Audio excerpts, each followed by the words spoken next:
শুধু লাঠির মাধ্যমে হয় না, নফসের মাধ্যমেও কিন্তু জিহাদ করা যায়। সবকিছু পরিবার করা আল্লাহর জন্য, আল্লাহ কোরআনের জন্য, আল্লাহ নবীর জন্য। ভাই, বর্তমান সময়ে ইন্ডিয়ার কাফের মুশরিকেরা আমার নবীকে নিয়ে, আমার নবীর ইজ্জত নিয়ে, আমার নবীর সম্মানকে নিয়ে তারা কটূক্তি শুরু করে দিয়েছে। সে যে আমার নবীকে নিয়ে কটূক্তি করতেছে, তাদেরকে আমি বলে দিতে চাই, সে যত বড় নেতা হোক না কেন, সে শুধুমাত্র হতে পারে একটা দেশের নেতা, আর আমার নবী হলো বিশ্ব কুল কায়নাতের নেতা। বলেন ঠিক কিনা?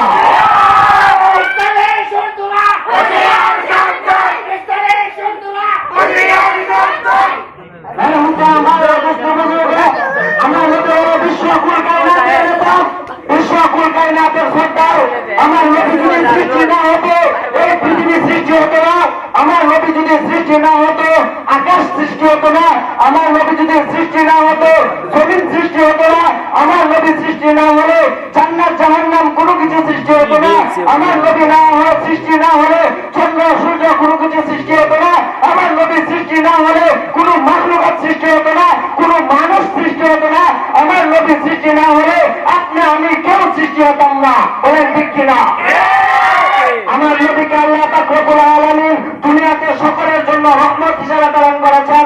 আল্লাহ পাক রব্বুল আলামিন বলেছেন, নবী আলাইহিস সালাম সকলের জন্য রহমত। কেননা আল্লাহ পাক রব্বুল আলামিন কোরআনে বলেন যে ওমা আরসালনাকা ইল্লা রাহমাতাল লিল মুসলিমিন, নবী শুধু মুসলমানদের জন্য রহমত এটা বলে নাই, বরং বলেছে ওমা আরসালনাকা ইল্লা রাহমাতাল লিল আলামিন, আমার নবী হলো কুল কায়নাতের জন্য রহমত। বলেন ঠিক কিনা? আর আমার এই নবীকে নিয়ে কাফের মুশরিকরা কটূক্তি করবে। আমার নবী সাল্লাল্লাহু আলাইহি ওয়াসাল্লামকে নিয়ে বেদিন কাফের মুশরিক সকলে কটূক্তি করবে। এটা কোনো মুসলমান মেনে নিতে পারে না, সহ্য করতে পারে না। বলেন ঠিক কিনা? মুহতারাম মায়ের বুজুর্গ, আমি পরিষ্কার ভাষায় বলে দিতে চাই, যারা আমার নবীকে নিয়ে কটূক্তি করে, সে হতে পারে বড় নেতা, সে যত বড় নেতা হোক না কেন, যত বড় টাকাওয়ালা হোক না কেন, যত বড় ক্ষমতাবান হোক না কেন, আমার নবীকে নিয়ে কটূক্তি করে, আমরা তার বিরুদ্ধে হতে দাঁড়াবে, আমরা রাজপথ ছাড়বো না। এই জন্য যদি আমাদেরকে ছেড়ে নেওয়া হয়, আমাদের যদি ভয়টা উড়িয়ে দেওয়া হয়, আমাদেরকে যদি শহীদ করে দেওয়া হয়, তবে আমাদের কোনো সমস্যা নাই। আমরা রাজপথ ছাড়বো না, আমরা রাজপথে আছি, থাকবো ইনশাআল্লাহ।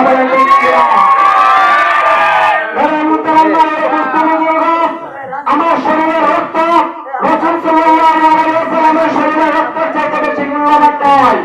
আমার শরীরের রক্ত সাহাবাগণের শরীরের রক্তের চাইতে বেশি মূল্যবান নয়। আমার শরীরের রক্ত তাবিঈনদের শরীরের রক্তের চাইতে বেশি মূল্যবান নয়। আমার শরীরের রক্ত তাবিঈনদের শরীরের রক্তের চাইতে বেশি মূল্যবান নয়। আখিরি উলামা হুসাইন আহমদ মাদানী রাহমাতুল্লাহি আলাইহির শরীরের রক্তের চাইতে আমার শরীরের রক্ত বেশি মূল্যবান নয়। আল্লামা আহমদ শফী রাহমাতুল্লাহি তাআলার শরীরের রক্তের চাইতে আমাদের শরীরের রক্ত বেশি মূল্যবান নয়।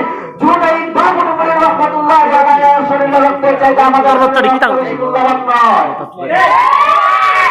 হুসাইন আহমদ মাদানী রাহমাতুল্লাহি আলাইহি কাফেরের কাপড় মাথায় পেঁচে তিনি রাজপথে নেমেছিল, আদালতে সাক্ষী দেওয়ার জন্য নেমেছিল। আমরাও আজকে কাফেরের কাপড় মাথায় পেঁচে রাজপথে নামবো না, রাজপথে আমরা নামবো কাফেরের কাপড় মাথায় পেঁচে।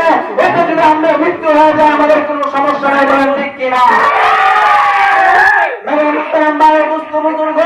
এর জন্য যদি আমাদের মায়ের কুলকারি করতে হয়, আমাদের বাবার কুলকারি করতে হয়, আমাদের ভাই বোনের সম্পর্ক যদি নষ্ট করতে হয়, আমাদের সন্তানদেরকে যদি করতে হয়, আমাদের স্ত্রীগণকে যদি বিধবা করতে হয়, এতে আমাদের কোনো সমস্যা নাই। কিন্তু আমার আল্লাহকে নিয়ে কথা বলবে, কোরআনকে নিয়ে কথা বলবে, আমার নবীকে নিয়ে কটূক্তি করবে, আমাদের শরীরে এক ফুটা তাজা রক্ত থাকা পর্যন্ত আমরা বরদাস্ত করতে পারবো না।